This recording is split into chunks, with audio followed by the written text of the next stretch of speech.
I grew up believing I was broken and unlovable, and I've been masking since kindergarten.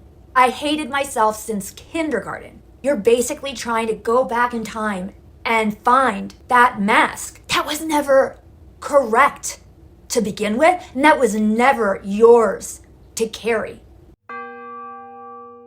I'm Silver the Rogue Yogi, a born clairvoyant, near-death experiencer, and I'm here to remind you that you are your best guru. If that sounds like something you want to talk about and explore spiritual adulting, please subscribe and like this video, and let's go. Absolutely no one has been left unmarked by childhood. It doesn't matter to your neighbor, to that supermodel on a cover of a magazine. Childhood leaves an indelible mark on our psyches unless we actually take the time to take a look at that in our adult years, to kind of sit backwards.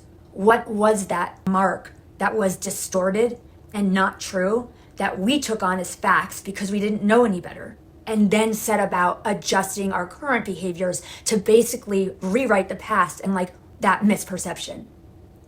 And I guess the most important thing is that everyone has had an indelible childhood, and somebody that you has had the perfect childhood, they've also been indelibly etched with something that is there to teach them a lesson. You might just look at them from outside that family and be like, well, what does that lead to? Like, would that help that person with, or help, development with? You don't know. Know people to the extent they let us know them. But I will tell you, the most shaming things that I've done, I told no one because I was too ashamed. And because from the outside in, because of my past and tracing that backwards, I've had a very long history of not being believed. And that started with my clairvoyance. I was shut down immediately. Do not talk about that. I had no resources to understand it. I would come into my parents' room each night, but I was shut down. Is what started, what ended up my believing I was broken and my expecting not to be believed. It propels itself. And whatever has given you the most trouble through your life, you've got to sort it out. Imagine there's 100 noodles in your brain. You've got to find the noodle that goes all the way back to childhood, when we don't really have the greatest resources for self-reflection and our self-identity based on the reactions of others. We're guaranteed to be taking on our character and our personality, how likable we are, how smart we are, what does it mean to be successful. It all comes from that childhood long-ass noodle. Find that noodle, trace it backwards, what's been distorted, and then take a look at your life in the current day and say, where is this still happening? Start with your closest relationships. Start with your best friends and your family.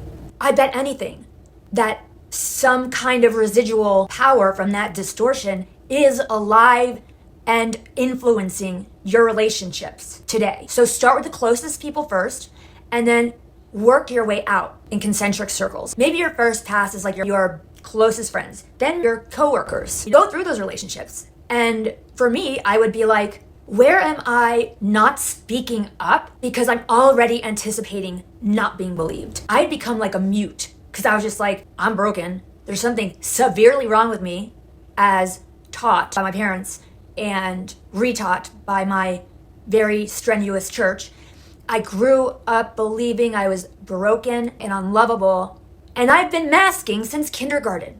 I hated myself since kindergarten. You're basically trying to go back in time and find that mask that was never correct to begin with, and that was never yours to carry. But we will continue operating blindly if we don't spend the time to do this investigation, to identify it, and then take it further and see where and how it's affecting things in the here and now with our people across all life areas. And once you identify how and where it is showing up, do not get overwhelmed. This is standard issue for incarnating on Earth. These are just my own experiences and beliefs from what I've seen and been shown in meditation and in my near-death experience. But this is the curriculum of Earth School. And there's nothing to be ashamed about. Nothing. No matter how ashamed you've ever felt because of maybe something someone did to you or the way someone treated you, it's nothing to be ashamed of. Because that's the most amazing thing about being an adult human, is that we can slaughter the whole victim mentality. You go ahead with what you see and know, and you make the tiniest adjustments one at a time. You do not try to correct everything in one fell swoop. That would be insane. It would make your head explode.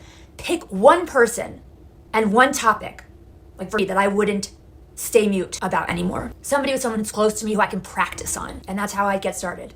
I hope this helped, and I'll meet you in the next one.